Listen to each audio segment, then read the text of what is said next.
Assalamu alaikum. You're watching Views and News, and I'm Faisal Rahman from our Islamabad studios. Today, we'll be talking about the 42nd anniversary of the Iranian Revolution. 1979 was the year when a lot of changes were taking place in this particular region. The government of Shah Iran, who was called Shah Mohammad Raza Pahlavi, was overthrown by the leftists, by the students, as well as some secular forces were also involved in that, and eventually resulting in the establishment of the government of Ayatollah Ruhollah Khomeini. An interesting part was that this had its impact on the entire region, whether you talk about Afghanistan or you talk about Pakistan. The government of General Muhammad Ziaul Haq after Bhutto Saab was in place over here, and when we talk about Afghanistan, that was also under the invasion of USSR at that time. So a lot of changes were taking place. But eventually, since the revolution in Iran was huge, people were out, and if you just look at those visuals, you'll be surprised to see what was going on.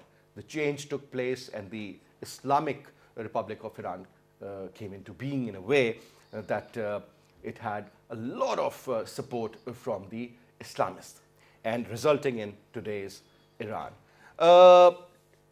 In fact, our production team, they prepared a very interesting report, and that is about the revolution of that time. Let's watch that out, and after that, I'll introduce you to our panelists.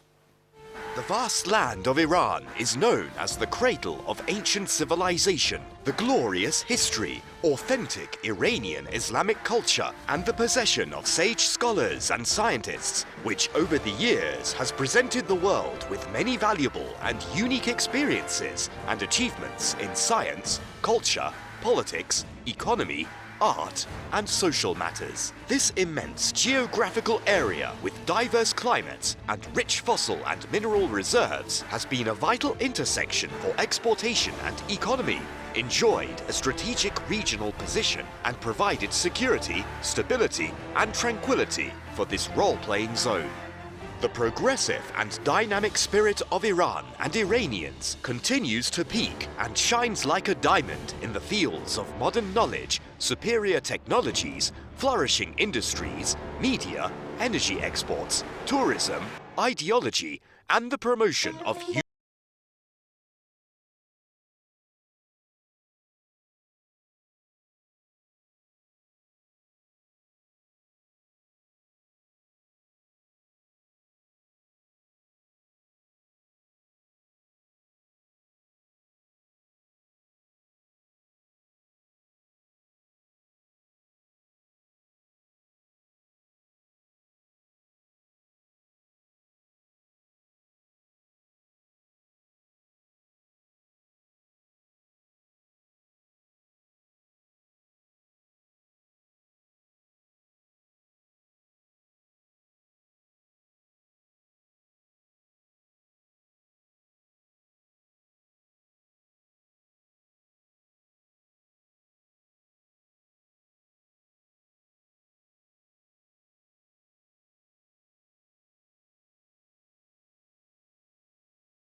military and security advancements,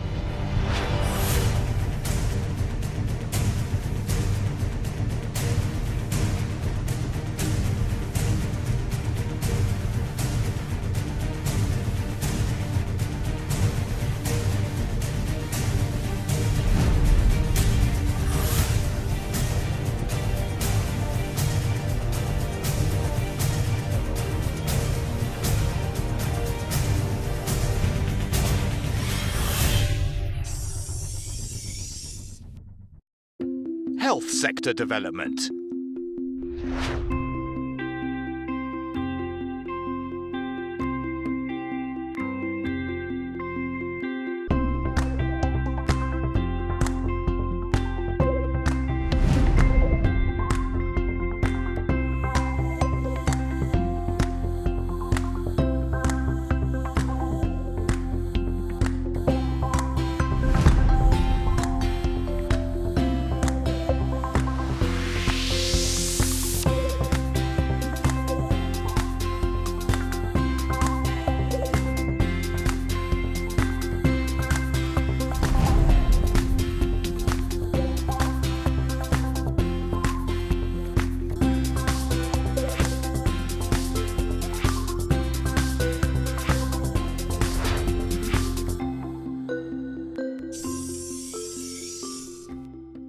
Iran's stance in the region and international ties.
Achievements in sports.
Development of tourism industry.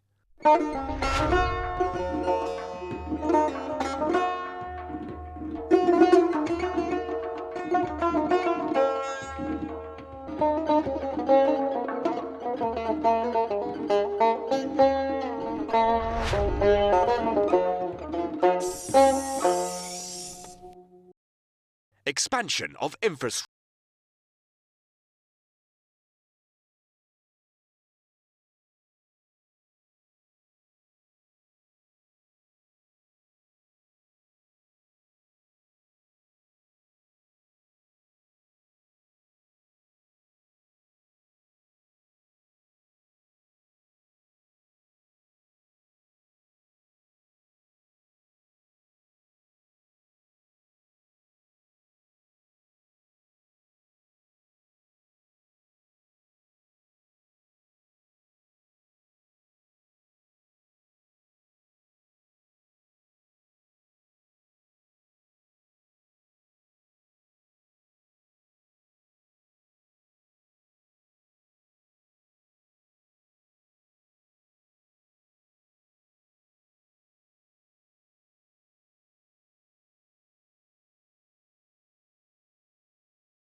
Now we'll be showing you a message given by the Iranian ambassador stationed in Pakistan, Ambassador His Excellency Muhammad Ali Husseini. بسم الله الرحمن الرحیم. मेरे अजीज़ पाकिस्तानी बहनें और भाइयों, अस्सलाम वालेकुम. पाकिस्तानी अजीम शुहदा को खराज तहसीन पेश करता हूँ. As Ambassador of the Islamic Republic of Iran, I am honored to congratulate 42nd anniversaries for auspicious victory of the Iran's 1979 Islamic Revolution to all of its lovers from Pakistan and around the world. Thanks to the grace and blessings of God Almighty and endeavors of the valiant and resilient people of Iran, the tree of revolution is today more robust than any time before, and the Islamic Republic of Iran is witnessing exemplary, self-reliant growth and development. A development that is based on the might of its women and men in all the fields from science to technology. The Iranian people are firmly following the Islamic Revolution ideals founded by its main theorist, Imam Khomeini, and every year delightedly celebrate the anniversary of their country's liberation from tyranny. Obviously, such a revolution with its just and right-seeking approach wasn't cherished by supremacist and oppressive powers. So they exploited any opportunity to blemish this revolution and afflict intellectual and political currents that are interested in it. Imposition of harsh sanctions and maximum pressure against our Islamic Republic, especially in its high point level of COVID-19 crisis, unilateral pressure on neighboring countries to divert relation from its normal course, withdrawing or not fulfilling provisions of JCPOA, which symbolizes the belief and will of the Islamic Republic of Iran to resolve international challenges with peaceful manners, and assassination of Iranian intellectuals are just some examples of these hostile approaches to the Islamic Revolution and sample of their attempts to undermine it. Today, after 4 decades of the Islamic Revolution, we are witnessing that the people of Iran, especially Iranian youth, with a serious determination to progress and firm belief to the values of Islamic principles, strive for the betterment and prosperity of their country and stand against unilateralism. This determination have created a bright and hopeful horizon for our dear Iran. At the end, I emphasize that the Islamic Republic of Iran has extended the hand of peace and friendship to all free and right-seeking nations in the region and beyond, and calls for the realization of true human dignity-related values. The Islamic Republic of Iran is encouraging materialization of this ideal and pursuing common interests in the region and the world. After the Islamic Revolution in Iran, the value and importance of the friendly and brotherly neighboring country of Pakistan increased more than ever, and the promotion of relations becomes of the priorities in the foreign policy of the Islamic Republic of Iran. May friendship between Iran and Pakistan lasts forever. Now, let me introduce you to our panelists. We have with us in our studio, on my right is Dr. Kandil Abbasab. Kandil Abbasab is an expert on foreign affairs. Thank you so much, Dr. Saab, for your presence. And we have with us from Iran on Skype, Mustafa Khoshishim Saab. He is an Iran affairs analyst and a senior journalist. Thank you so much, sir, for your time as well. Thanks for having me. Our pleasure to have you. Now, Dr. Kandil, first of all, sir, today we are talking about the 42nd anniversary of the Iranian Revolution. And I still remember as a child in 1979 when things changed and people were talking about an Islamic setup in Iran, in our neighbor. What were the reasons? What in fact led to this kind of a revolution? Because we have also learned that this was in fact, not something which started in 1979. You could see its traces in 1977, and in 1978, the resistance started. Is it true, sir? Exactly. Actually, the active process of revolution was started in 1964 when Imam Khomeini was exiled from Iran to Iraq and then Turkey and then to France. The main reason behind this revolution is westernization of Shah in Iran on the one hand, and secondly his secularist policies in very traditional and religious society of Iran. So these were two the main reasons behind this revolution. But academically, if we want to define revolution in the whole world history, I think there are only 3 revolutions as per academic definition. First revolution was French Revolution, then Russian Revolution, and then this is in modern history, this is third revolution, because if we define revolution, that is 100% and complete change along with bloodshed. So that is Iranian Revolution, and in present history, I think this is the only unprecedented about the total change revolution. of the social fabric, correct, sir? Exactly, not only social fabric, political fabric, economic fabric, religious fabric, all the things were changed. Okay. Yes, because if we are compromising on reforms, that is not revolution, that is change of reforms. But this is revolutionary change, because at that time, in fact, Raza Shah asked from religious leadership, especially Imam Khomeini, what you want? You want post of president, you want post of prime minister, you want post of any other. He said, we need all these posts and designations, but excluding king, but excluding Shah, because previously in constitutional revolution, there was a mistake, in fact, by religious leadership. They compromised on the presence of monarch and king, and they asked for establishment of parliament.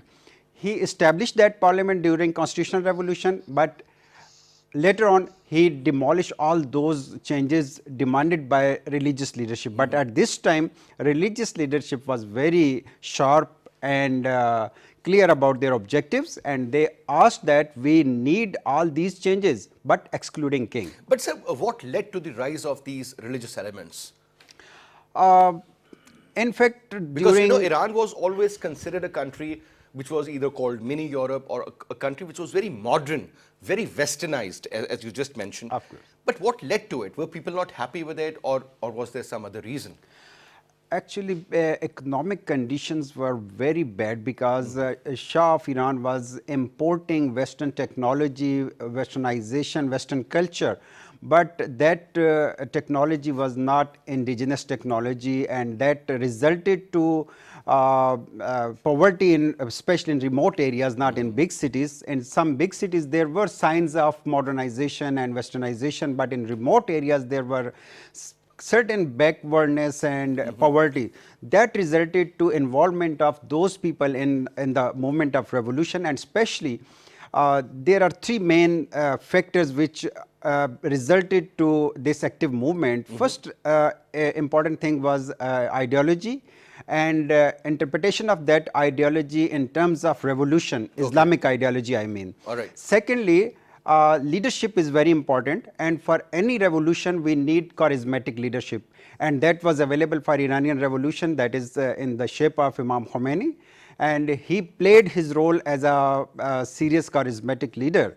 And third thing was public mobilization, and 2 main factors, I mean the charismatic leadership and ideology resulted to mobilization of general public to come into the process of revolution, and they refused to obey the curfew imposed by Raza Shah, the martial law imposed by Raza Shah, and that has ultimately resulted to revolution in Iran. So primarily the forces with Raza Shah Pahlavi versus the public was the issue again. Yes, in fact, Raza Shah ordered them to shoot and kill to general public, but ultimately the forces, those who were ordered, they refused Raza Shah and they joined the public's hand. So at the end of the Yes. day, Yes. they won. The whole system was changed. But eventually, I mean, let me ask this question to our friend in Iran, Mustafa Khusheshan Saab. Mustafa Saab, since you live there and you must have seen that revolution, you must have seen the change that took place. Now, when we talk about the Islamic State of Iran, or Islamic Republic of Iran for that matter, it seems that the government is of hardliners. I mean, this is the general perception portrayed by the Western media or the Western world, because at the end of the day, whether we like it or we don't like it, the Western world, they in fact always come up with new narratives. Now let's talk about that. So tell us about the change which Iran went through, and when we talk about 2020 or 2021, where exactly is Iran standing? Hello again, and thanks for having me, and thanks for covering Islamic Revolution and developments in my country. Although Islamic Revolution is not limited to just Iran, as you just rightly mentioned, it's a source of inspiration for all people, liberty-seeking, freedom-seeking people throughout the world. Well, people of Iran wanted a change, a fundamental change, when Pahlavi regime was ruling the country 42 years ago. And people wanted independence, freedom, and also the right to exercise their sovereignty. This is the most important thing which you could see in mottos chanted by the people, in slogans in the streets. I was a kid. I was 9 years old when the revolution happened, and I was part of it. I was in the demonstrations, sometimes with my dad, sometimes without him, with other people in the neighborhood. And we had confrontation with the Pahlavi regime soldiers who shot and killed so many people in our neighborhood. So the main point that Iranians wanted was independence. This independence was earned by every means after the revolution, and it has been the incentive, the driving force for progress as well as resistance of the Iranians in the face of the United States and the Western powers. They have been pressuring Tehran in order to subdue Tehran, to overthrow the Islamic establishment, and they have failed because of this independence seeking that has been nurturing progress and resistance. Sometimes I see friends coming from Far East Asia talking to me about some Arab oil-rich Arab nations and comparing them with Iran. When I asked them which one would you like to be, the first time they answered Iran, I was surprised somehow, because I told them that we've been under pressure so much. Why do you want to be Iran? They said, all throughout the last 4 decades, you've been under sanctions, you've been under much pressure, but you've made so much progress in various areas of nanotechnology, stem cell technology, cancer treatment, cancer therapy, as well as diagnosis, other fields and areas of medicine, as well as nuclear technology, missile technology. You've grown clout and influence throughout the region, and you've become a role model. And this hardship will end one day when you defeat this enmity of the West towards the Islamic Republic. But you have earned a lot, including your satellite and aerospace technology that could push you as a pioneering state in the Muslim world. So Iranians have been making progress despite all the pressures. They've been under strike by the United States and its Western allies, who are trying to, misrepresent the Islamic Republic. All throughout the past 4 decades, Iranians have been out in the streets. Sometimes they are complaining about their living conditions. They do protests, gathering. That's what they demanded for. Actually, they revolted for this very purpose, to be free to express their views, ideas, and to protest about what they don't like. And sometimes teachers, sometimes retired people, clerks, they are out, they complain in front of the parliament. So they have earned their right of freedom and protest. And all of the various ideas and views, political views, are present in the Islamic Republic.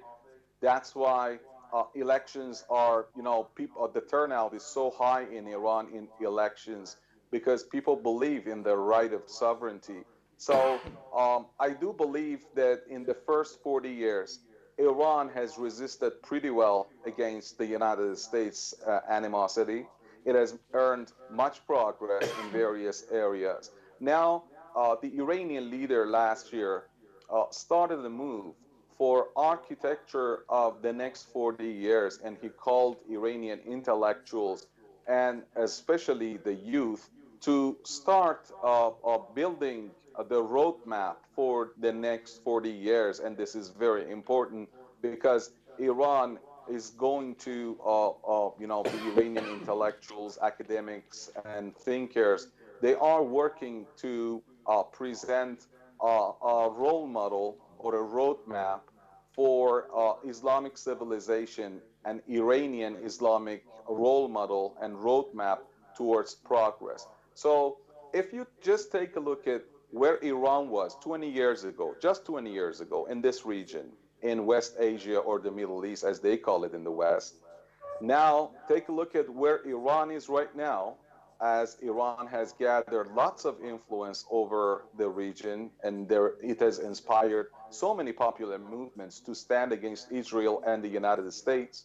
Now you may imagine where Iran would be in the next 20 years. That's what I've been telling diplomats from South Korea who met me a few times. I've been telling them that if you do not go for modifying and coordinating or harmonizing your relations with the Islamic Republic, and if you want to pursue the United States path towards Iran, you would be harmed, especially your economy, because it's not just Iran that you're living, but it's the whole region where Iran is the dominant force, not in military terms, but the Iranian Islamic ideology that has been admired by so many nations in this region. All right, I'll just get back to you on that, Mustafa Saab. We have also been joined in by Professor Dr. Lubna Abid Ali. She's the Dean, FCS, National Defense University. Ma'am, thank you so much for taking out your time and talking to PTV World. Now, since we are talking about the Iranian Revolution, the change that occurred in our neighborhood, let's talk about that, ma'am. I'm sure you must have taught about it, you must have read about it, you must have seen it yourself. Let's start off from there, ma'am. Okay, thank you, Faisal Rahman, for inviting me to the PTV World, and in the context of celebrating the success story of the Iranian 42nd year of the Iranian Revolution. My understanding of Iran is based on the post-imperialist, post-Cold Warist perception of international relations, which is based in the Foucauldian context of the underlying assumptions of constructivism based that highlight the role of ideology, the role of discourse, civilization, role of perception, and role of history. In the context of Iranian, the change that Iran has brought within the domestic politics as well as in the foreign policy behavior of Iran, and that has revolutionized the outcomes of the political contestations, not only in the Gulf region, but in the whole of Middle East and beyond. The three cardinal principles of Iranian constitution, Islami Jamhuriye Iran, Iqtisadiye Khud Kifaye Iran, and the third is the continuity of the Mustaqil Iran Mustaqil, independence of Iran.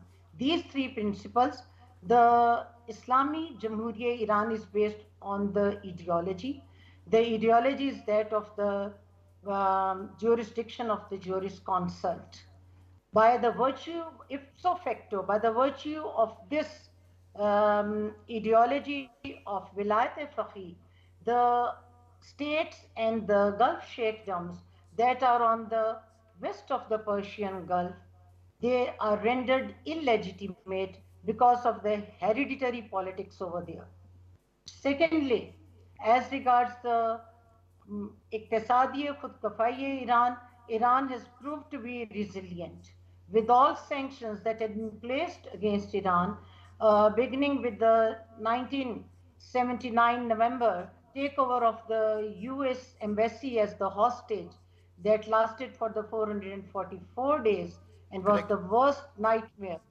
That has resulted in the conflict between US and Iran. It changed the dynamics of Iran and US relations from the most trusted ally or the twin pillar policy of the United States of America from 1971, beginning with Nixon and Henry Kissinger and Nixon's strategy of the reliance on Saudi Arabia and Iran as the twin pillars of American foreign policy. In the Middle East, one pillar collapsed at the time of the revolution. And the revolution, it is pertinent to understand that this was an indigenous, it was an ideological revolution. It was the unique aspect of this revolution that it was carried out simultaneously by the masses, by the elites, by the forces, by the intellectuals, by the urban, and by the rural masses of Iran. All The right. reports that emerged at the end of 1978 by the last ambassador in Iran, Ambassador Sullivan, and the British ambassador, and Gary Sick, who was on the Iran desk in America. The reports of the sacrifices given by the Iranian people demonstrate the success of the ideology over the tyranny, over the reign of atrocities that had been unleashed by the Shah of Iran against the Iranian people by his secret agency SAVAK, Sazman-e Amniyat wa Ittelat Kishwar. And it continued with the American attempt to release the hostages in 1982 by sending the helicopters which collided with each other. And after the Operation Desert Storm, the relations in the height of the Cold War, the relations between US and Soviet Union never broke down to the level that their embassies kept functioning. In the context of US-Iran relations, till date, they have no ambassadorial contacts. And it changed the context as well as the agenda of Iranian foreign policy, not only at the regional level, but at the global level. At the global level. Then Ma'am, I'll coming get to back to the you on that, but let's talk about the present, 2021. So you talk about Iran, the first thing which pops up in your mind is the Iranian nuclear plan that has again been, over ballooned by the Western world. Yes. And we talk about JCPOA, we talk about the previous government, there were so many sanctions. Iran is a country full of resources. You talk about gas, you talk about petroleum products, you talk about precious metals, you talk about so much more. And unfortunately, they've got so much to offer to the regional countries, but they cannot because of those sanctions. We, as a neighbor, look at the total population of Pakistan, but when we talk about the trade, the bilateral trade with Iran, it Yes, hardly exists. Now the point is, sir, since it's the Biden's regime now, things will change. This is what we all expect. A lot of sanctions would be lifted. Iranians would be able to sort of, do trade with the regional countries, not only with the regional, but also at a larger level. Where do you see Iran, sir, within the next 3-4 years? Because now we have also learned the Chinese are planning to, in fact, invest $400 billion during the next 20-25 years. Your take, sir. Actually, soon after 1979, during last 4 decades, I think some of the Western countries and United States started to put Iran into the isolation. And during this whole period, Iran tried to survive. And during first 8 years, you can understand that Iran was put under imposed war by Saddam. And during more than 4 decades period, Iran remained under sanctions. Despite all these pressures, all these sanctions, and all these attempts of isolating Iran, Iran tried to survive, not only survive, but on scientific level, on industrial level, on economic levels, Iran progressed a lot. And Despite all those sanctions all which were those imposed, things. okay? And on the other hand, those powers who are trying to isolate Iran, it's mean Iran should not be part of regional and international politics. And that has resulted negatively in regional security and stability, and on international level it has it had very negative effects. So during Obama administration, they reached to the conclusion that Iran must be part of mainstream international and regional politics, so that they signed JCPOA with Iran, despite the fact that Iran is claiming that its nuclear program is for peaceful purposes, and that is for only energy needs, agricultural needs and medical needs. But Iran was blamed that they are trying to use atomic program for military purposes, but Iran accepted all those conditions provided by. They were blamed for enriching those centrifuges to a certain level. Exactly, Yeah, which were exactly. not But allowed. unfortunately, Trump administration again unilaterally withdrew from that deal, and that has once again resulted to destabilization in regional and international levels. But after Joe Biden administration, it is expected that it is a good opportunity to involve Iran into the deal, and especially for Middle East peace process, and Iran can play a very effective role. Especially you can see situation in Palestine, situation in Syria and Yemen. So without involving Iran, nobody can even expect that there will be a normalization. On the other hand, Iran is trying to play a positive role in different regions. But if international powers are not ready to involve Iran into the regional and mainstream international politics, I think that will be maximum failure Because you know, instead when you of maximum look pressure. at the politics of the Middle East, this is such a complicated subject. I mean, there are so many adversaries out there, and I mean, all those brotherly countries are, you know, not getting along really well. There are proxies going on. Then there is an element of Israel, and so much more. So, if you allow me a quick comment from Professor Dr. Lubna Abid Ali before I put a question to Mustafa Khoshashim Saab. Ma'am, quick 1 minute comment regarding the current situation, because I think Mr. Jawad Zarif has done a brilliant job. I think he's one of the best foreign ministers and one of the best negotiators present at this moment. Ma'am, your take, quick comment. Jawad Zarif and along with Iran is considered as the civilized polity in the conduct of diplomacy at the global level.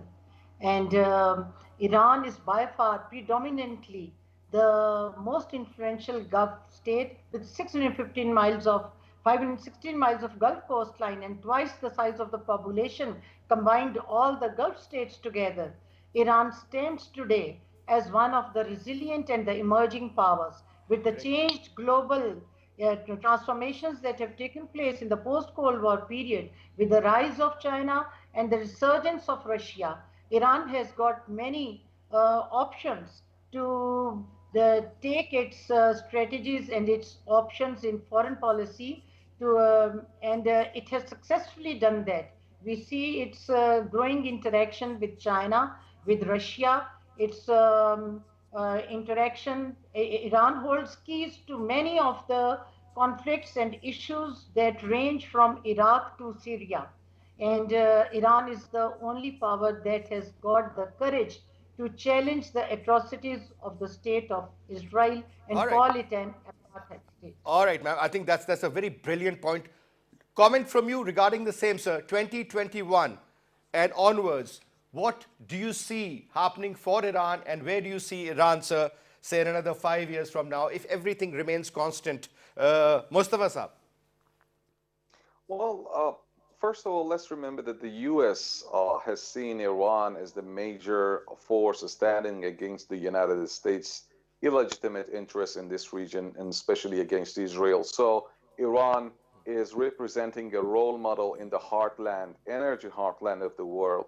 So the U.S. may not tolerate that. So until 2005, they came up with the idea that they may not enforce a regime change in Iran. So they went for the containment strategy that works in the framework of a carrot and stick policy. The carrot is making and building up Iran's trust that the U.S. is for a conflict resolution approach, while our experience throughout the past 2 decades shows that ever since 2001, we have had several agreements, the small ones and big ones, with the US and with European states. In all these cases, according to European and American officials, Iran has been compliant with all the terms of the agreements it has struck with the West, but the US has never complied with any of the terms of the agreement because they want to contain Iran's power. So their problem is not with Iran's nuclear technology. Their problem is with Iran, and they mean to slow down Iran's growth and progress, stop it, and if possible, roll it back in order to later weaken Iran and enforce a regime change.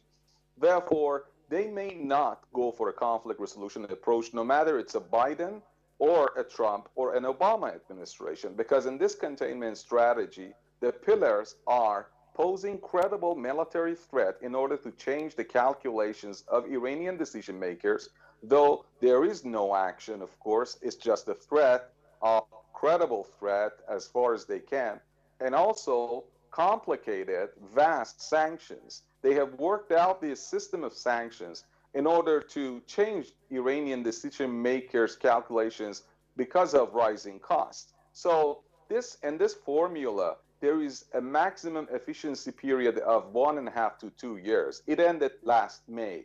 Now Iran is gathering up its leverages against the United States, while the Biden administration, especially after the last year events in the Persian Gulf, when Iran shut down a global hub, the Iranians took the British ship and never let it go until after a month after they allowed the Iranian ship to leave Gibraltar after unloading its oil cargo in Syria. And also, after the masterpiece of Iranian military that was the barrage of missile attack on the U.S. airbase at Ain al-Assad, which devastated and ruined the U.S. prestige as the world power.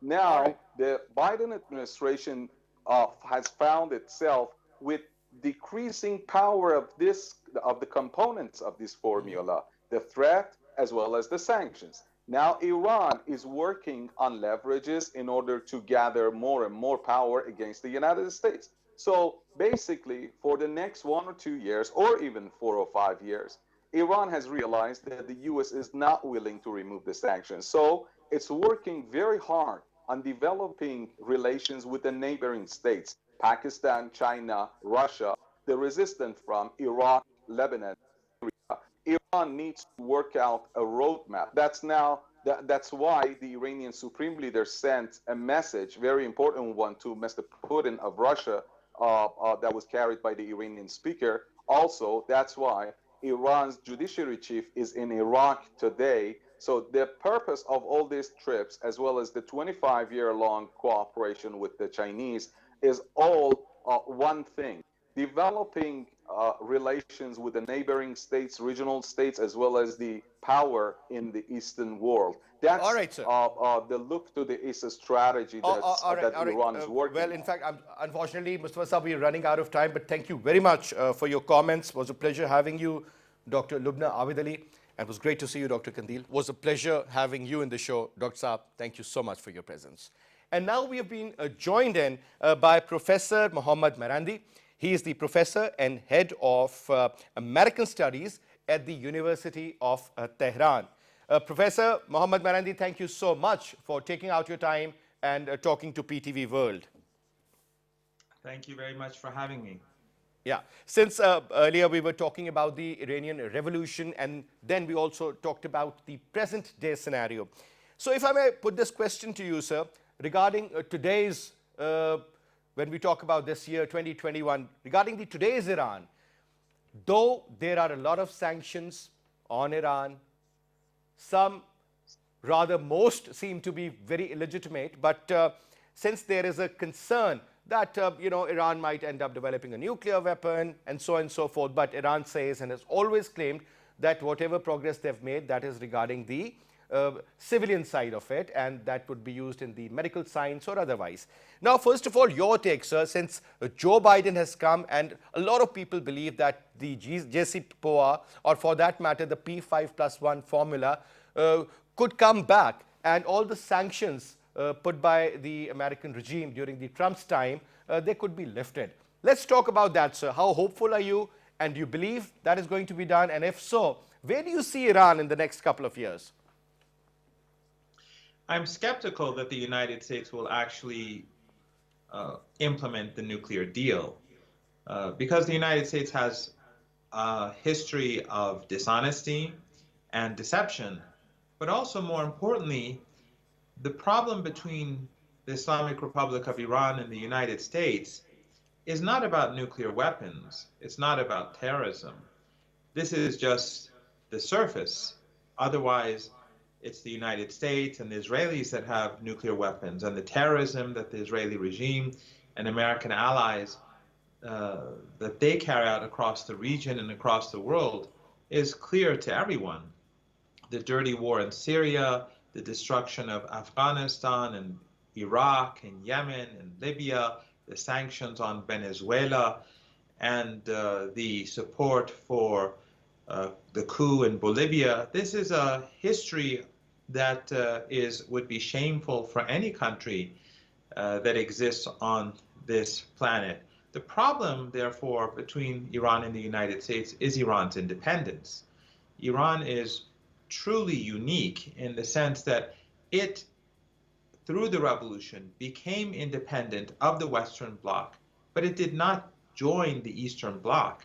And it developed a unique foreign policy, which even today is unique, because as you know, Iran does not accept, for example, the legitimacy of apartheid in Palestine. Iran does not accept the legitimacy of Israel anywhere in Palestine, not just simply the West Bank and the Gaza Strip. And Iran has paid an extraordinarily heavy price for that policy. No other country has paid the price that Iran has, but Iran sticks to its principles, and that is something that the United States cannot tolerate. Now, Professor, another quick comment on the current situation, because when you see the Gulf states accepting the state of Israel, for that matter, whether you talk about UAE or you talk about, you go further west, when you talk about Morocco, for that matter, and a couple of other countries, and obviously Saudi Arabia is on board, that's for sure. What sort of a role do you see of Iran now coming up, sir? Well, Iran will continue to support the Palestinian cause, just as Iran supported the cause of the resistance in apartheid South Africa. Iran's policy towards the Israeli regime is identical to its policy with regards to South Africa. In South Africa, Iran said as long as apartheid exists, Iran will not have any ties with the apartheid regime because it is morally illegitimate. And Iran's position with regards to Palestine is the same. Iran's position is not limited to the West Bank or the Gaza Strip. It is linked to the whole of Palestine. And despite the fact that Turkey, the Emirates, Egypt, and other countries have official ties with the Israeli regime, despite the fact that they trade, and despite the fact that they have tourists come and go and direct flights, that has absolutely no impact on Iran's position towards Palestine. Iran will continue to support the resistance. Iran will continue to militarily support the resistance, unlike any other country. And Iran believes that this is the only way forward, because at the end of the day, apartheid is a morally destructive and despicable way of life. And the Palestinian people are being displaced, they're being ethnically cleansed, and they are being subjugated by people who have immigrated from Europe and the United States. So Iran is determined to continue to support the Palestinian cause as it did in the past. And whether the Americans or the Europeans like that or not is irrelevant to the Iranians. All right, Professor, we have a very principled stance on the Palestinian issue. We believe that till the time the people of Palestine, they are not properly taken care of, their rights are given, and obviously this illegitimate state of Israel should withdraw from certain areas as well. We have a very clear-cut stance. Whether the Gulf countries, they accept Israel or not, we will not. Simple as that. But sir, may I ask you, what is the take of Iran when it comes to another very important issue, and that is the issue of Kashmir, where again, poor Kashmiris are being subjected to torture on almost daily basis by the trigger-happy Indian forces. Your take on that, sir? Well, two things. One is that Iran does not accept any partial withdrawal from Palestinian territories. The whole of Palestine, which goes far beyond the West Bank and the Gaza Strip, belongs to the Palestinian people. Of course, Jews and Christians and others have the right to live side by side with Muslims in Palestine, but the whole of Palestine is one and it cannot be divided. The same is true with regards to Kashmir. The Iranian position on Kashmir has always been consistent, and that is that the people of Kashmir have the right to determine their fate, and their subjugation is immoral, just as the same immorality is being witnessed in Palestine, or in Latin America for that matter. The same is being seen in Kashmir. And the hope is that ultimately a future government in India would recognize that the best solution for its own people and the best solution for peace and security and tranquility and trade and development is to recognize the rights of the people of Kashmir. All right, Professor, thank you so much for your time, and good luck, and have a great day ahead. Thank you so much for talking to PTV World. It was a pleasure having you. And that's all we have for this hour. Inshallah, I'll see you again. Till then, you take good care. Khuda Hafiz.